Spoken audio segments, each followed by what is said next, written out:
Salut les gars, on y est enfin, on va commencer ce kit. Non, l'ordre il est censé commencer. Je sais, moi j'aime bien faire ma sauce, la carrosserie est en train de sécher. Les pneus sont montés, les huiles sont faites, les diffs sont checkés. Étape 3 donc du kit. On monte les portes fusées dans l'échappe. Tu peux aussi appeler ça le moyeu et le porte-moyeu. Et à l'intérieur de ces deux roulements donc va être la fusée. Il te faut donc le petit fafet numéro lettre I. Quand on fait les triangles, il te faut aussi le J et le fafet C, parce que le C qui vient après, qui est pourtant normalement avant cela, contient déjà des pièces qu'il est nécessaire d'utiliser ici pour assembler cela. Donc ça c'est toujours les trucs qui me font un petit peu rigoler quand même, hein. C'est une espèce de mélange à gogo. Ensuite au niveau des vis, ici on a des vis à tête bouton, on te donne le 11207. Et si tu regardes le 11207, il est dans le sachet de vis B. Alors que tu as encore tout ça du sachet de vis A de côté. C'est ce que je dis, j'apprécie pas trop ce genre de... Enfin, ça me dérange pas plus que ça, mais... Dans l'ordre, tu vois, du montage du kit, ou pour les gens qui n'ont pas l'habitude de monter des kits ou qui font pas de mécanique, c'est pas toujours évident. Autre chose, là aussi, tu vois, on te donne la 11207. Ici, la 11207, regarde là en bas, on te donne la 11407. N'existe pas. Ça, c'est une erreur dans la notice. Alors, on va sortir ça de là. C'est du 3x10.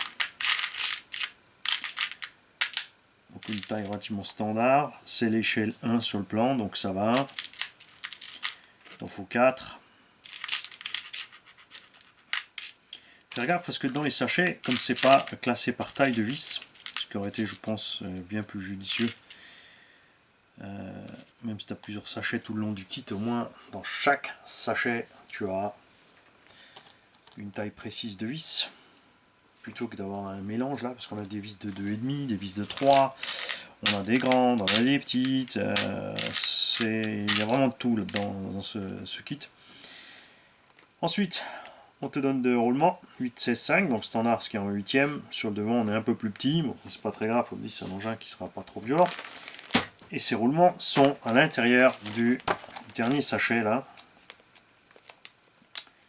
C'est le truc aussi, il faut que tu fouilles chaque sachet pour voir ce qui est dans quoi. On va laisser rapidement les triangles de côté. Il nous faut donc les axes, tout à l'heure ici. Il nous faut les roulements tout de suite. Et il nous faut les petites bagues. Les cardans, on en aura besoin tout à l'heure. Et il nous faudra les hexagones aussi plus tard. Enfin, juste après. Enfin, là encore, ça va, c'est les vis. Les axes, on en aura besoin ici. Donc, on va laisser tout ceci de côté, là. On va te sortir tout ça. Donc là, ça va, hein. C'est déjà tout tombé de la grappe. Sur la grappe, tu as les refs. Sur la pièce, il n'y a pas écrit droite ou gauche.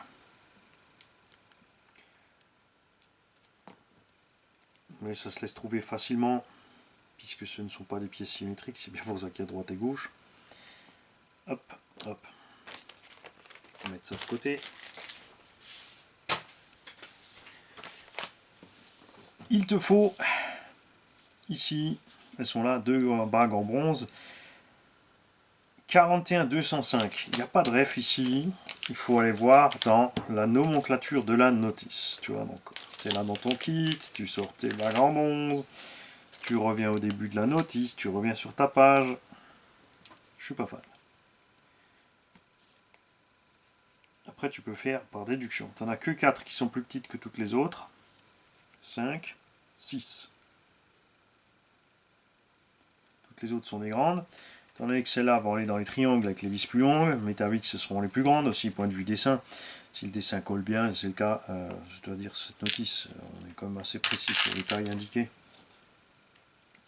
Ça devrait le faire. Alors attention, moi je travaille à l'envers. Je vais vite me ramener ça par là, pas faire de bêtises. Alors bon, les roulements, il n'y a pas de mystère. Hein. Alors maintenant, on va voir aussi la qualité du moulage du plastique. Moi, j'aime bien quand les roulements se clipsent un petit peu. Ouais, c'est pas mal.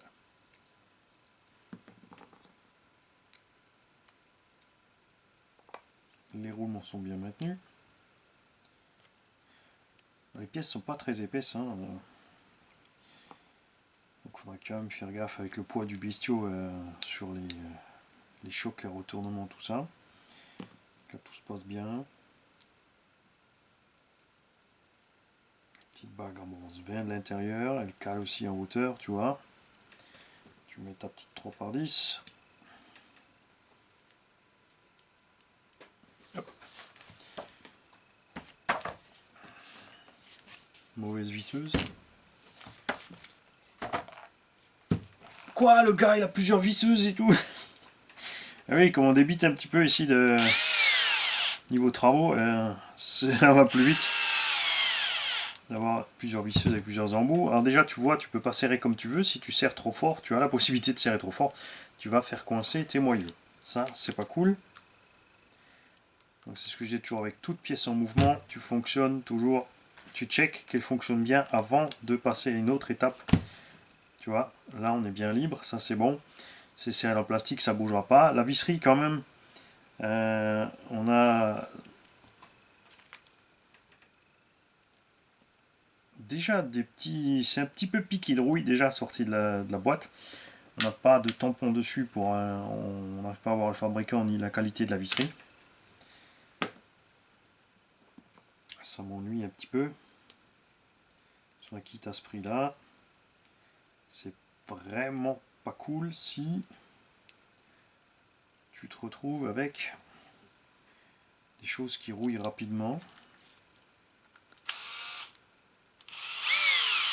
C'est pas une RC que tu vas rouler dans ton salon.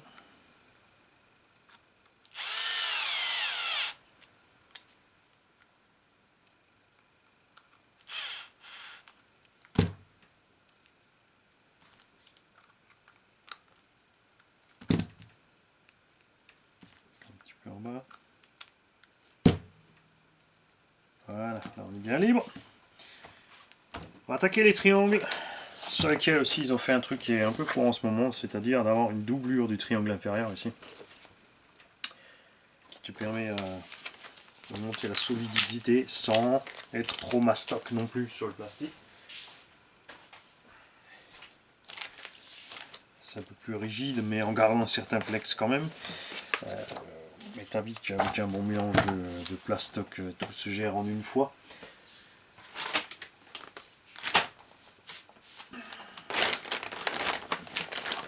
À ce point-là, c'est peut-être un peu pinaillé de faire à ce point-là. Je pense que faire ça tout simplement en un morceau irait très bien.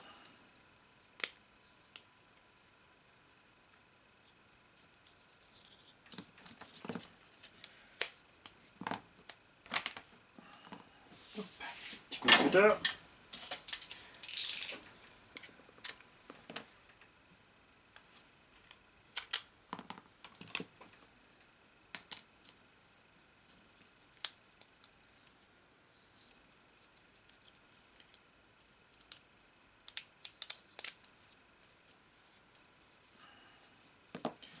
Ok, ça c'était ces deux assemblages là.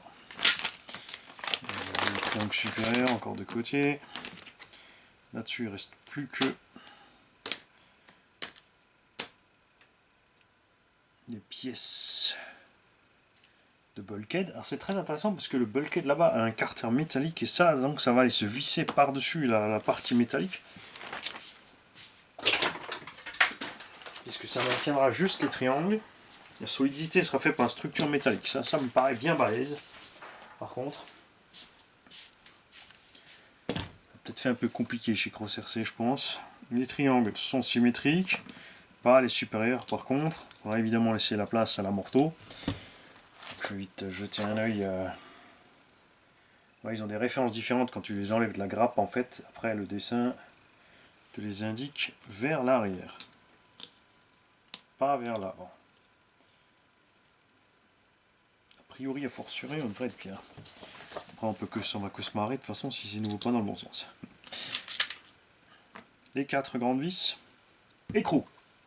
Donc là, tu reviens sur le premier sachet que tu avais. Enfin, dans l'ordre de la notice, maintenant, il faudra ouvrir le sachet dans lequel tu as les vis pour les roues, pour pouvoir fixer ça ensemble.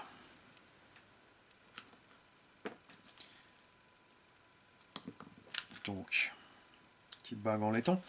Alors ça c'est impressionnant parce qu'on a des grosses bagues en laiton dedans, et du coup par contre le plastique se retrouve très fin au niveau de la perforation. C'était pas vraiment utile, je pense, honnêtement, de faire ça. Il aurait été plus simple de mettre des vis qui n'étaient pas filetées tout du long, une vis lisse jusqu'au bout avec juste un petit bout de filet seulement à la fin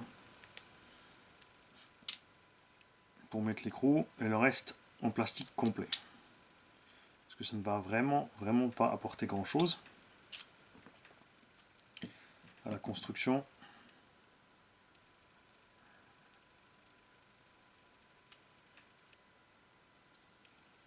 Alors, Mani, est-ce que tu veux bien te concentrer sur le sens de montage?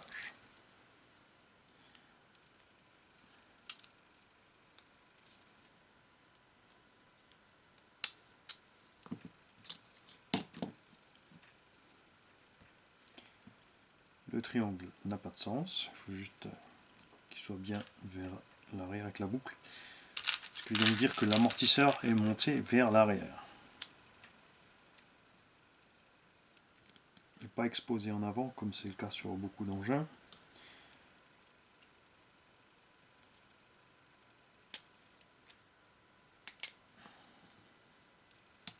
On va aller vérifier ça.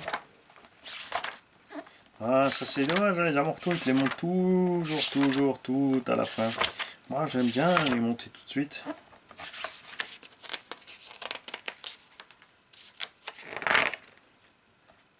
Alors, la vache, ouais, il est vraiment méga à la fin, l'amorto. Arrivera-t-on un jour au montage de l'amorto? Ouais, il est ancré derrière, tu vois. Ici.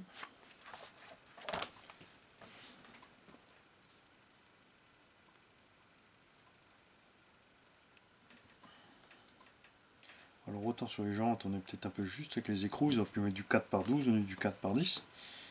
Autant là, sur cette partie-là, ils ont fait l'inverse.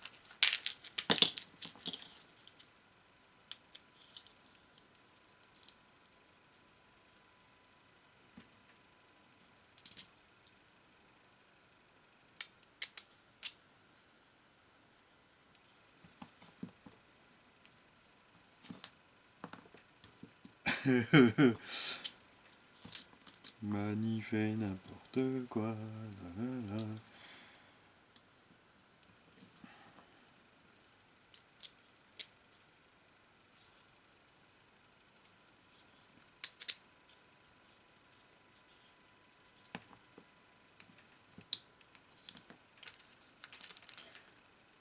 Alors là, évidemment, tu peux te mettre un petit peu de graisse, un petit peu d'huile sur la pièce. Mais là, on va laisser les bagues en laiton circulent, bougent librement dans le triangle. On va une fois laisser comme ça. On pourra toujours mettre un petit peu d'huile pénétrante.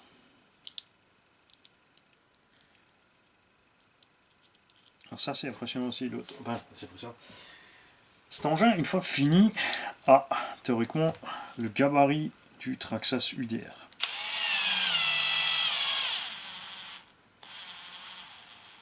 Là surtout, tu vois, c'est là qu'il faut surveiller. Comme tu as un filetage complet de A à Z, si tu serres trop ici, tu vas, pareil, bloquer. Tu vas serrer trop fort, tu vas bloquer, tu vas empêcher ta suspension de fonctionner comme il faut. Donc là pareil, hein, tu vérifies toujours que ça fonctionne bien, et tu vois là on n'a pas mis de graisse ni rien, le fait que ça se promène sur les bagues en laiton, ça va. Et en fait on n'arrive pas à le bloquer, puisqu'on a serré les bagues en laiton les unes contre les autres. On a la pièce ici à l'intérieur qui se sert, ça se sert sur ça, mais le triangle, lui, peut bouger librement.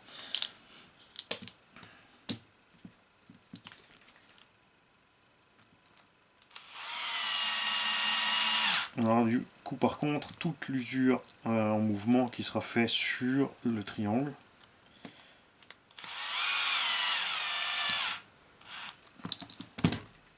Voilà, là aussi tout est bien libre.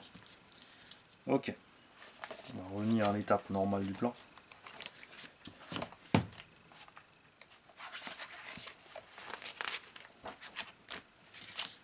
Ok, maintenant il te faut des cardans qui eux aussi sont prémontés déjà.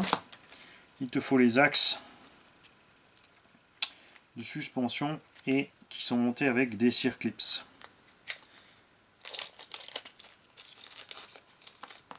Nous avons donc 4 petits axes qui vont servir à entraîner les hexagones de roue. Ça va être les biellettes de direction. Et 4 axes de suspension, diamètre 3. C'est vraiment pas habituel pour une construction de cette taille.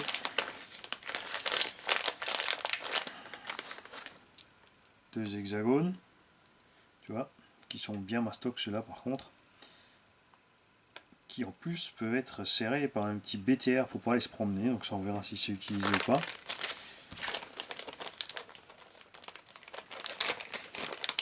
Les cardans en fabrication classique, hein, et tout à fait ce qu'on a aussi sur le Traxxas UDR ou que sur les versions GPM ou autres. On a par contre des axes d'entraînement plus petits, tu vois. Ici on est qu'en 3. 5, c'est du 4. Bouge pas. On va vérifier pour être sûr. C'est du 4 quand même. Et là on est bien sûr du 3,5. Pas du 3, c'est du 3,5 pour les suspects. On va laisser ça de côté puisqu'on ne sait pas encore où ça va.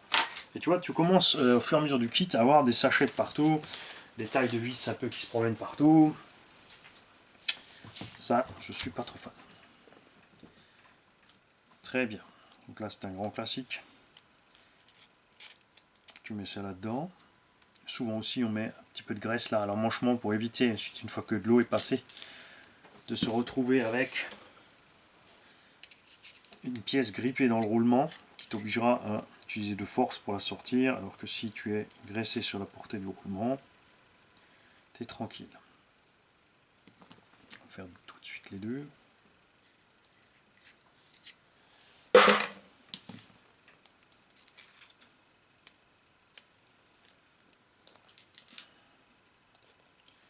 On va mettre tout de suite l'hexa.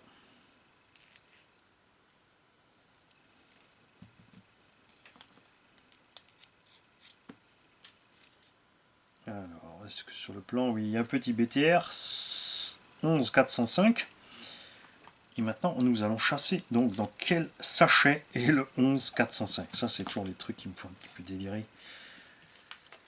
Alors, c'est pas là, c'est pas là, c'est pas là. Donc, ce n'est pas dans le sachet qui correspond à cette étape de montage.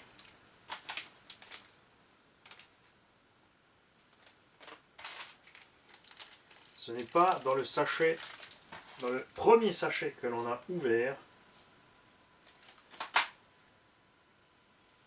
Ah, c'est formidable. On va ouvrir la troisième sachet pour trouver le 11405.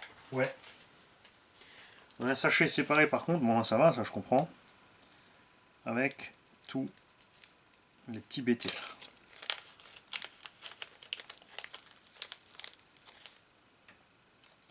Donc il nous en faut deux.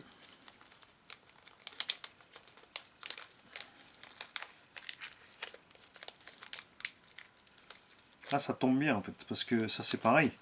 On va utiliser des clips là pour verrouiller tout à l'heure 13003 qui sont aussi dans ce sachet. Donc il te faut 2 BTR et 4 circlips.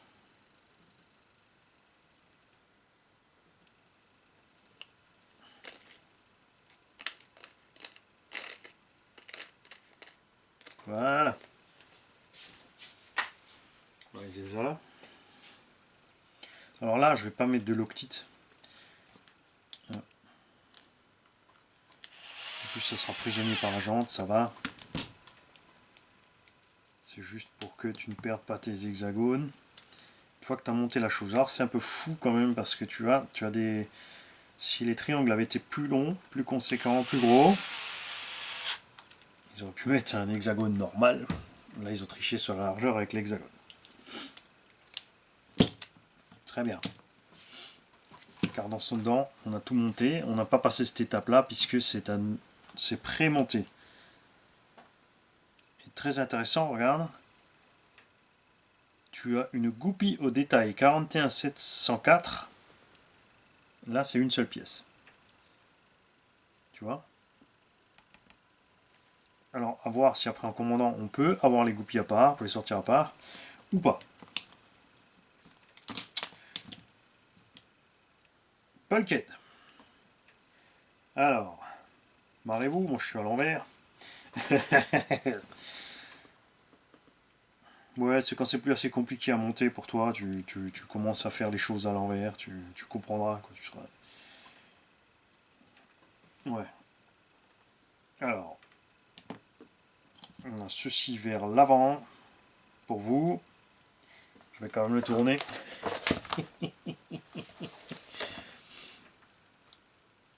On était bon, c'est bien celui-là.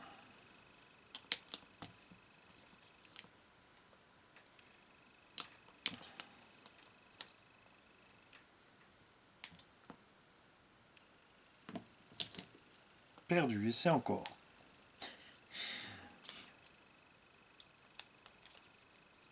Voilà. Alors le plastique là, ouais, effectivement, ça me paraît un petit peu fragile. Après à voir, puisque ça sera fixé sur, comme je l'ai dit, la pièce métallique. Alors attention aussi là, il y a un sens. Les axes ont plusieurs encoches. Ici, tu vois, tu en as deux. Donc tu prends l'intérieur.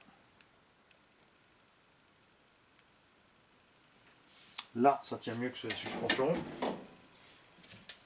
T'as beau appuyer, ça rentre dans le doigt, mais pas dans le clips. Enfin, pas dans l'encoche.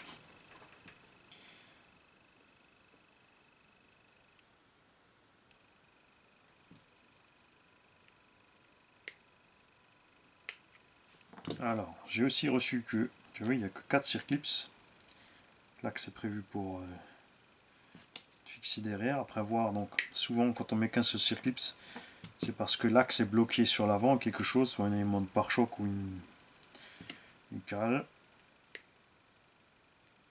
Là, pour l'instant, on n'en sait encore rien à ce niveau-là de la notice.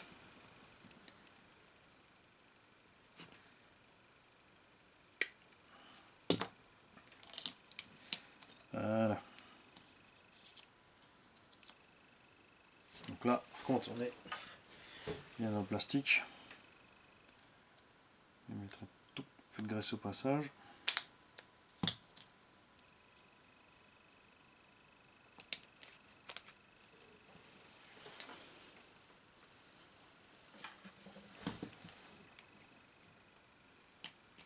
Je vais mettre trop, on va mettre le reste là.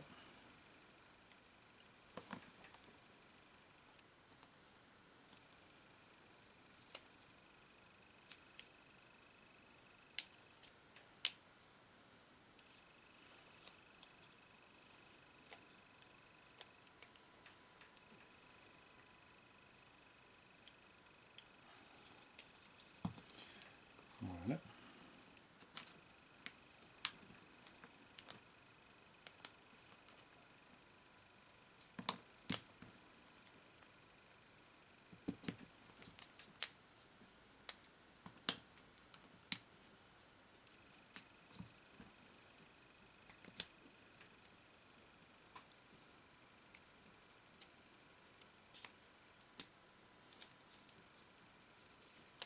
Très bien.